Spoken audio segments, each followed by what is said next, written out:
If we can, it seems to work out this. Are you okay with that? Yeah. I just got that, like, Go on.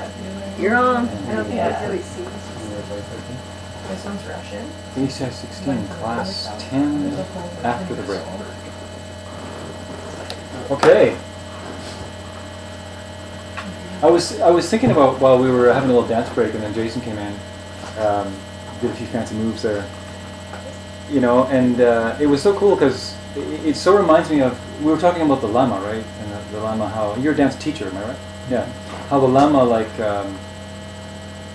they pull you up, right? They pull you up out of your own idea of what's possible, right? That's what they do. Because until you have a teacher that can change your mind, you're only really living a life that you think is possible. And how is that going to change, right? The lama's got to come to you and you look at, like, wow, that's possible. And it's only possible, right? And so I'm dancing and Trevor pulls off some like crazy moves, and then all of a sudden in my mind it's like, wow, that's possible? Like before Trevor did that, I was like, I didn't have the concept in my mind that I could like move my arm, or Jason, like move my leg like that, right? That's what the lama is, right? Like, yeah, I was thinking about that.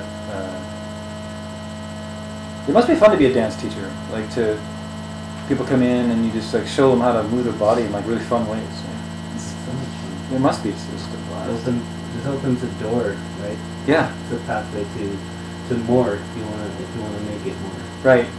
Yeah. That's like yoga is the same way. It's a pathway to more if you want to make it more. I guess that's probably like anything, right? I think anything is like that. If it's true of dancing and yoga, it has to be true of like carpentry. Right? It has to be. It's all up to our minds, right?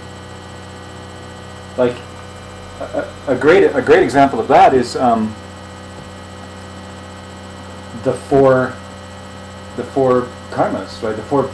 What makes it a complete path. So if you can try and figure out a way to do your everyday things with different motivations, then that directly influences the result, right? Like Trevor, like for instance, could be teaching people just for money. That's going to give him a different result. Right? Jason, why don't you call me Trevor? Trevor's over there. I got dyslexic Trevor's going on. Jason, right? So, if Jason taught, his students came to him and what he saw was dollar bills walking in the door, right? Teaches the same dance class, different result.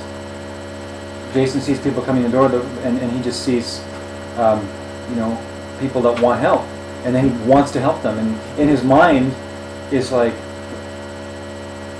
well, maybe I could set them free in some way. Same dance class, different karma for Jason, right? Especially if you're like, I don't know, like maybe you're a type of dance teacher that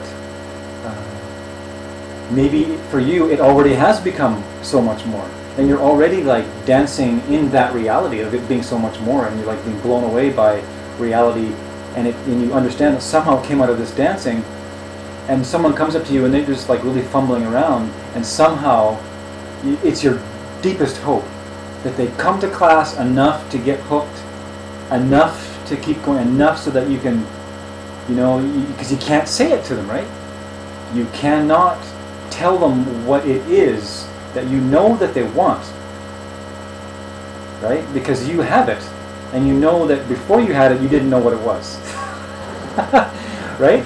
So that's what the Lama is, and that's what you can be in your life in any way. And if you have their evolution and their hearts in mind, especially if you think, well, not only could it be possible that I could bring this person up through dancing, but then they could also influence a whole bunch of other people through dancing, then your karma is not only focused on one being, your karma is focused on countless beings.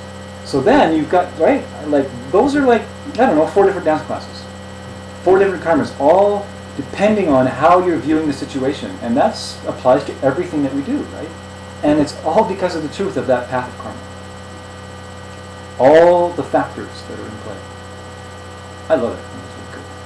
It's really good. Right? It's like it can assure you, right? Ambrosia. Right? It can. So is that one mechanism for overcoming a virtue deficit? I would say, definitely. A virtue. That's a nice way of putting it. Like, I was also thinking, like, okay, if you have okay, well, we talked earlier on about like the parts of a Buddha, right? The body and the mind of a Buddha, right? The parts. Then we talked today about the parts of the water, which is directly relative to the parts of, like, everything is the parts, right, to what we experience, right, made of the contributing factors of our karma. So, like, how does your, is your body made, what is your body made of, right? We're made of, they say an enlightened being is made of virtue, right? Their parts are virtue. It's all virtue. So that's what you want to do. You want to turn your body into a body that all its contributing factors are virtue. So if you have a body that's in pain sometimes and sometimes it isn't in pain, then you've got a body that's made of some non-virtue and some virtue. And it's going to change as the days go by and the years go by, right?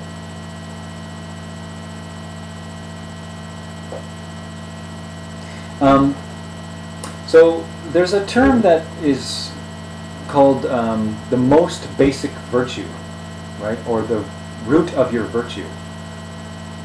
Does anyone,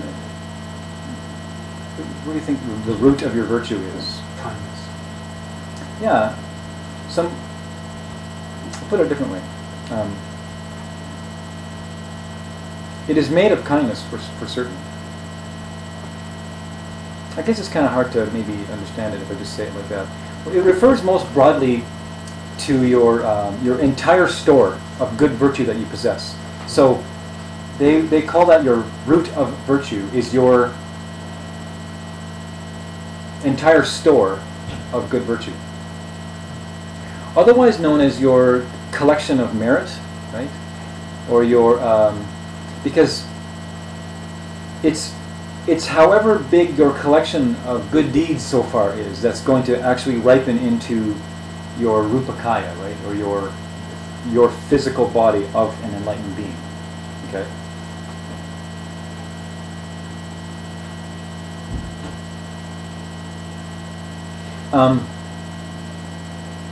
So why we're talking about that? Why are we talking about the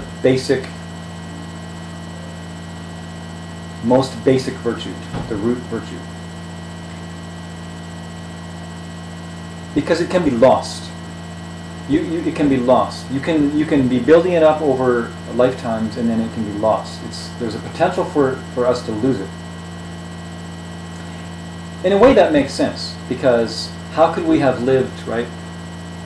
How could we have lived and look back and forward and back and see that, one moment of mind can only be caused by the first moment of mind, or the moment of mind previous, due to the truth of similar causes. It's not like a moment of mind can come from an acorn or anything physical. It had to be mental. Like, it has to be a mind that can somehow flop over into the next moment of mind. And then you go on down the line, yesterday, years, to finally the edge of your lifetime, and what brought you into this lifetime had to be a moment of mind before that. So, and how far back can you go? You can't find the beginning. So, your mind has existed for time with no beginning. In other words, it never started. So, because it can never start, it can never end. It's hard to get the conceptual part of our minds around that. But that's like the only possibility in a way, if you disprove everything else, which we did yesterday. So considering that, it makes sense that we could lose our entire root of virtue because we've been so many things so many times. Like, how could we possibly get up to like a level of being a human and then boom, go back down to being a preda or a dog or a hell being, and then all the way up again, and then boom, we're down, and then we haven't quite pulled off enlightenment yet. Of all those lifetimes, right? And if you're sitting in this room and you're hearing stuff and you're actually believing for a second that it's possible for you to become angelic, that is a great virtue. You've done a lot of virtue to even have that thought, right? So they say that you can lose it. And there's a couple of ways that you can lose it.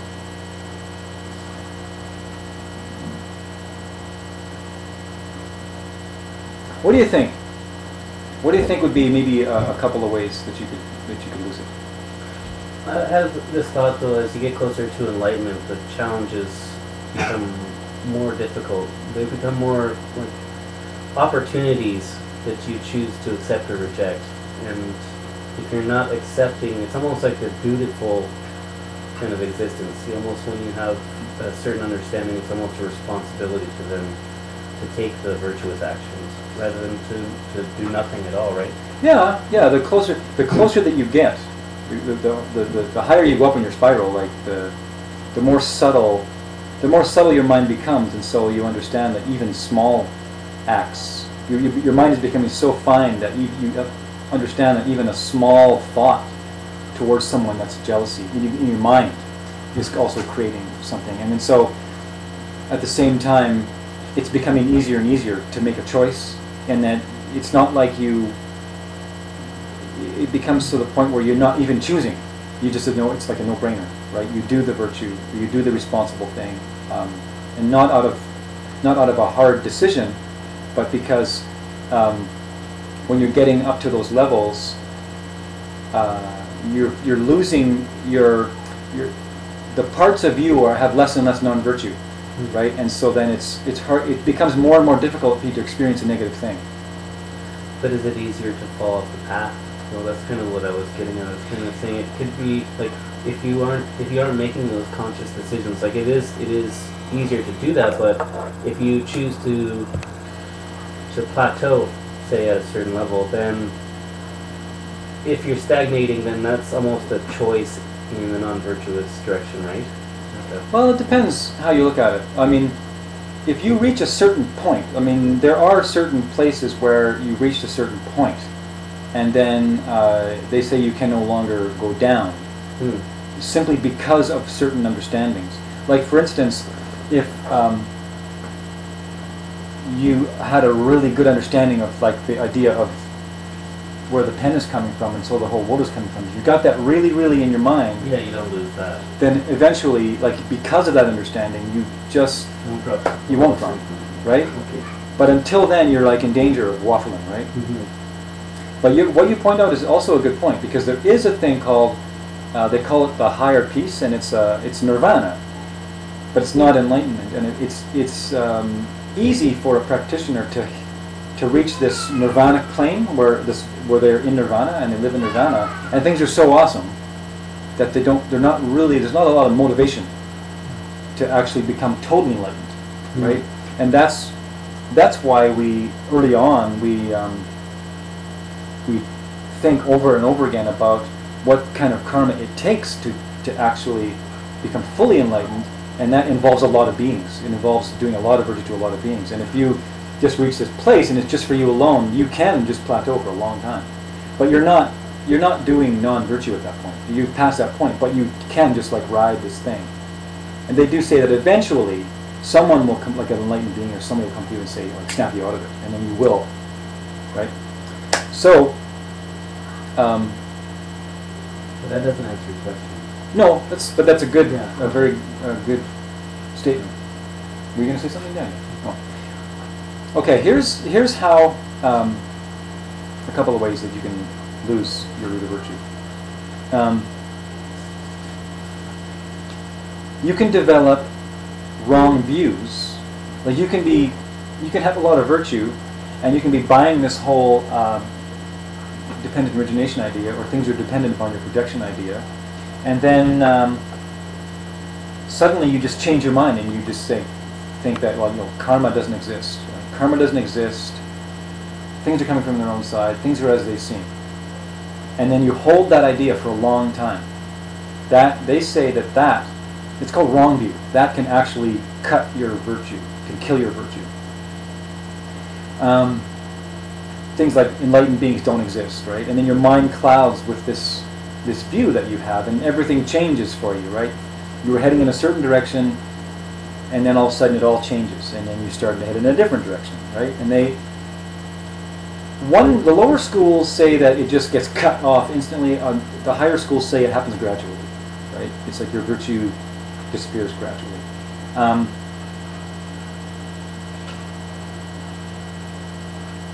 How do you fix that? They say that, this is interesting, they say you fix it simply by doubting your position.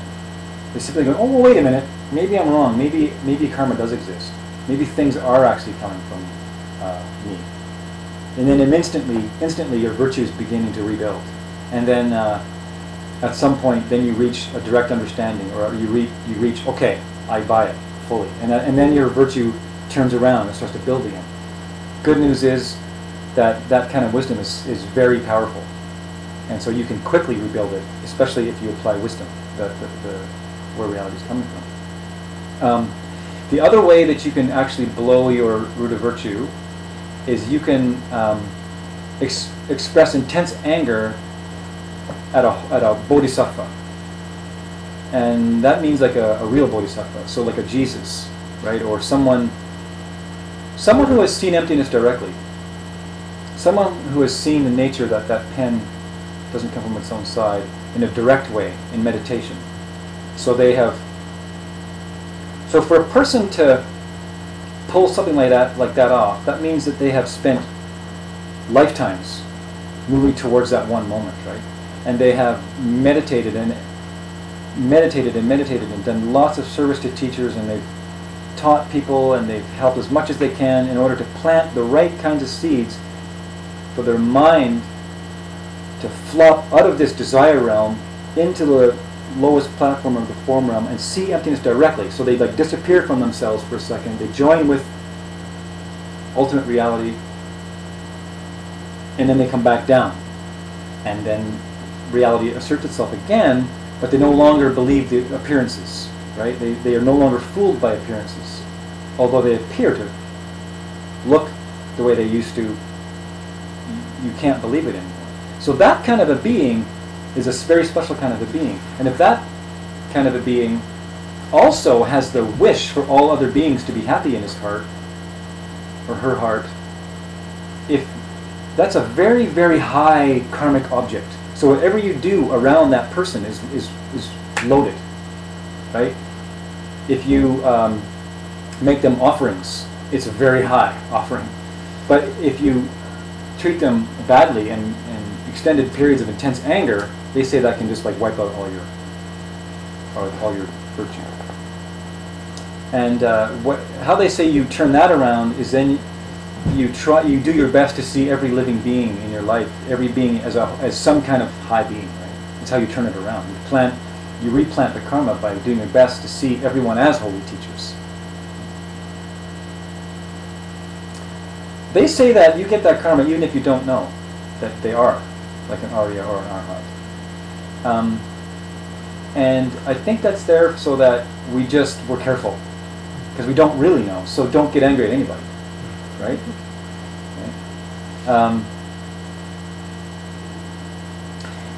There's other ways. There's some other really bad deeds that we can do that can take us down, and those are called the 5 immediate misdeeds. Right? And they have particularly nasty karmic results. So no one here can tell me what the 5 immediate misdeeds are, because there are no 5 immediate misdeeds. False. False. There are 5 immediate misdeeds. You can't tell me. I don't know. You don't know. I don't know. I can guess. Okay. Okay. You can. Well, great. Of the 5, say just pick one of the worst things that you could do. Do you think in this life? Killing. Killing. Okay. Killing who? Anyone. So, but for it to be a deed that is so immediate, they call it an immediate misdeed, because after this life you go straight down to like a very painful hell realm, right? There's no like you go to a bardo and then there's no negotiations. There's just you go straight down. So the object's got to be a high object that you kill in order to get that kind of karma. So we want to take a guess at what that might be. Parents. Yeah, actually both parents. Killing your mom or killing your father. There's also another person that you could kill that would also send you down. Your child. Child is not in there, but I'm sure it's probably not. I think because your mother and your father, like, it's nasty to kill your child, but your mother and father gave you life, so it's like right? It's like, it's worse because they gave you life. In that way, because we're talking like the difference between, because there are worse hells than others, right? So if you kill your baby, you're going to maybe go to a hell, but if you kill your parents, you drop even further. Like, the fire's hotter. Killing an arhat, which is someone who has reached nirvana, right? Killing an arhat. Another one is creating a schism in the sangha. So that means that some action that you do breaks up a sangha, right?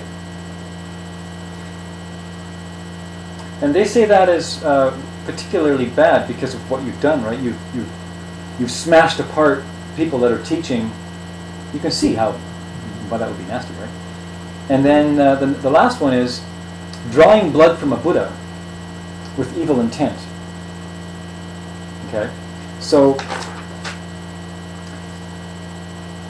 in the order of severity, so there's one of them. They say there's a thing that they call the hell of no respite, is what they call it. And if you land in this place by your non-virtuous, heinous acts, they say that you stay there it's the longest time. Of any of the realms of hell, it's the longest one. And all you are is like a little filament, almost like a light bulb, and you have flame coming at you from all directions. And the only way that anyone would even know there's a being there is from the sound of you screaming. For thousands of years. Okay, this is in the Abhidharma Kosha, and they say that you're assured to go there if you commit completely, right? We can kind of rest easy because it's very rare that we can have all those things present, right? The motivation, right? All those seem to be present. But what do you think is the worst one of all those five that would send you down the furthest? Trying to become a Buddha. That's not the one.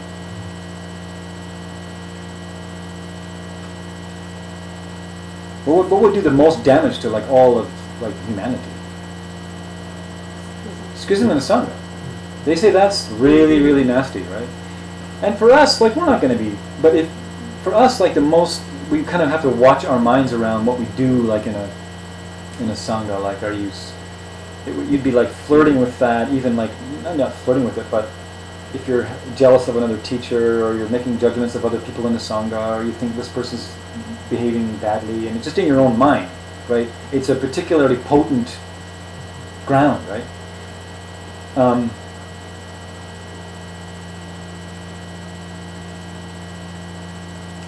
So the next in line is drawing blood from a Buddha. That would be your next most powerful karma.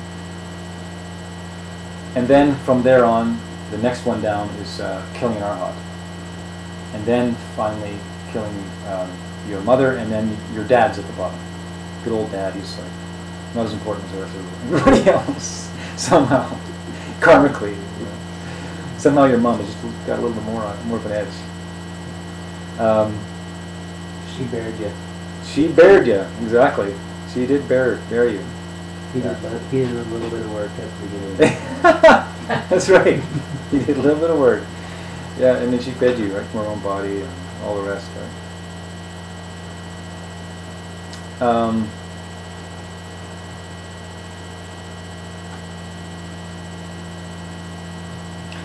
So that's the class, because I'm going to do what Lama Marut did when he taught me this class, is that you leave a question unanswered.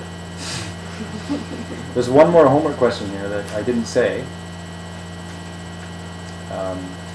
But he says, yeah, you leave one question unanswered so that there's unfinished business. So we have to see each other again.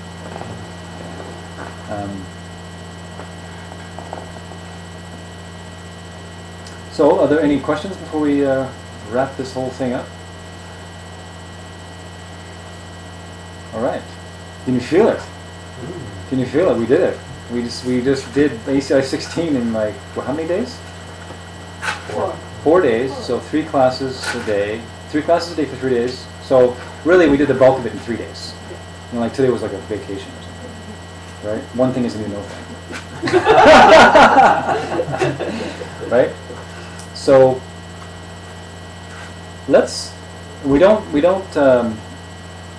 prostrate at the end of the last class. So let's do a little dedication. We're not going to do the standard Tibetan prayers. Let's just close our eyes and we'll do a nice little dedication.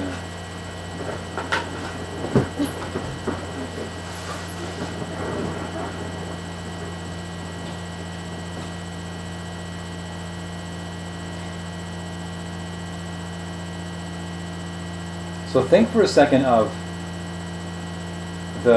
what these teachings are worth to you. If you believe that they can indeed change your water into ambrosia, and that you can then teach others to turn their water into ambrosia, and so by extension turning their whole life into a paradise, and all other beings' lives into paradise by extension of what you do, then if you think that is worth something,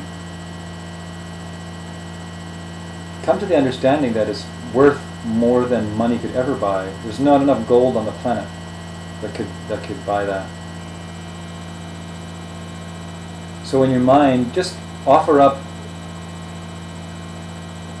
some kind of mandala, some kind of offering that you think, some unestimable mass of flowers, something, like a sky full of flowers, or a universe full of flowers, or whatever it may be. Make a genuine offering, and offering it to all the enlightened beings that have gone before.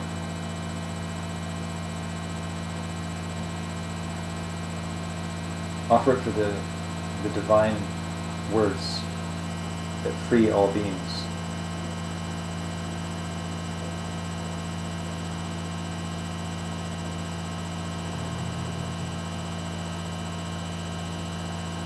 See that offering ripple through the universe as all the enlightened beings recognize that you recognize the truth of the teachings.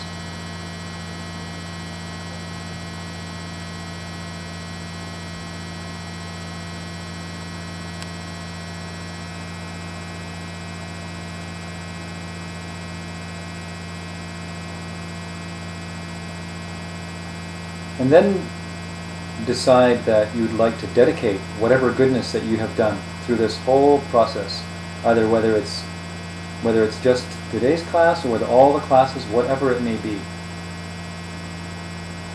Just have this feeling in your heart that by the goodness of what I have done by coming here and listening and going up against my own ideas, asking questions, listening to things that are new,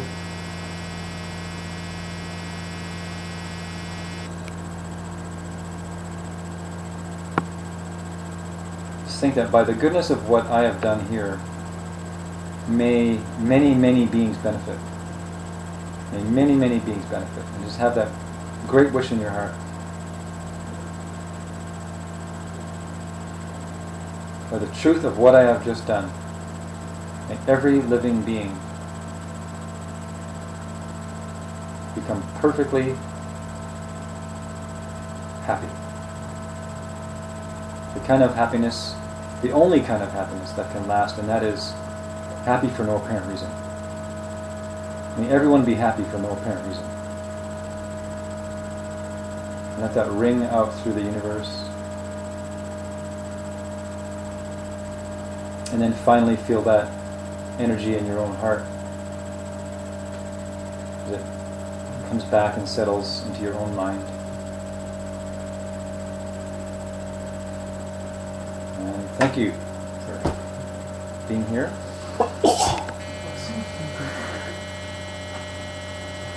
And I don't think it paused for this recording. What?